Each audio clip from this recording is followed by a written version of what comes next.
guys, Miss Solomon here with the Tale of Despereaux, Chapter 4, Enter the Pea. Despereaux's brothers and sisters soon abandoned the thankless task of trying to educate him in the ways of being a mouse. And so Despereaux was free. He spent his days as he wanted. He wandered through the rooms of the castle, staring dreamily at the light streaming in through the stained glass windows. He went to the library and read over and over again the story of the fair maiden and the knight who rescued her. And he discovered finally the source of the honey-sweet sound. The sound was music. The sound was King Philip playing his guitar and singing to his daughter, the Princess Pea, every night before she fell asleep. Hidden in a hole in the wall of the princess's bedroom, the mouse listened with all his heart. The sound of the king's music made Despereaux's soul grow large and light inside of him. "Oh," he said, "it sounds like heaven. It smells like honey." He stuck his left ear out of the hole in the wall so that he could hear the music better. And then he stuck his right ear out so they could hear better still. And it wasn't too long before one of his paws followed his head, and then another paw, and then without any real planning on Despereaux's part, the whole of him was on display, all in an effort to get closer to the music. Do you think music is his passion?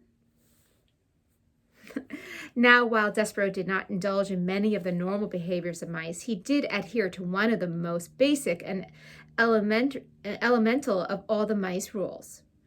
Do not ever, under any circumstances, reveal yourself to humans. But the music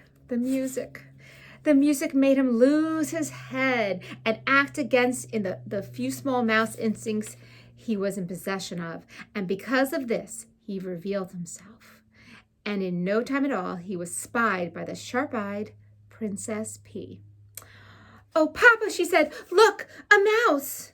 The king stopped singing. He squinted. The king was nearsighted, that is. Anything that was not right in front of his eyes was very difficult for him to see. "Where?" said the king. "There," said the Princess Pea. She pointed. "That, my dear Pea, is a bug, not a mouse. It is much too small to be a mouse." "A bug?" said the king, who looked to be right. "A mouse," said the Pea, who knew that she was right.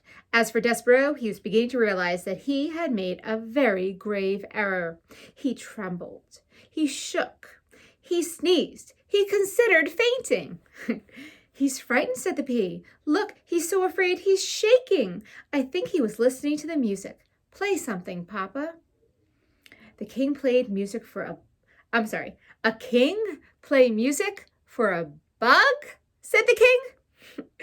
King Philip wrinkled his forehead. "Is that proper, do you think? Wouldn't that make this into some kind of topsy-turvy, wrong-headed world if a king played music for a bug?"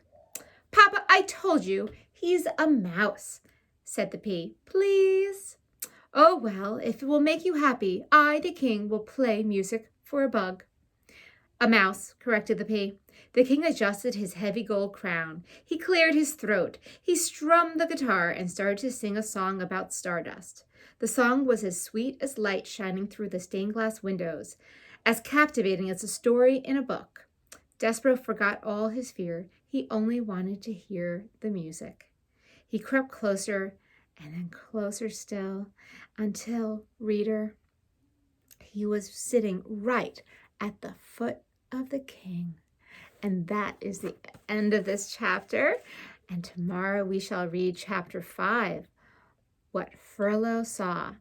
And I'm going to give you a glimpse of the image that goes with that chapter. What did Frollo see? You'll find out tomorrow. Bye, 3JS.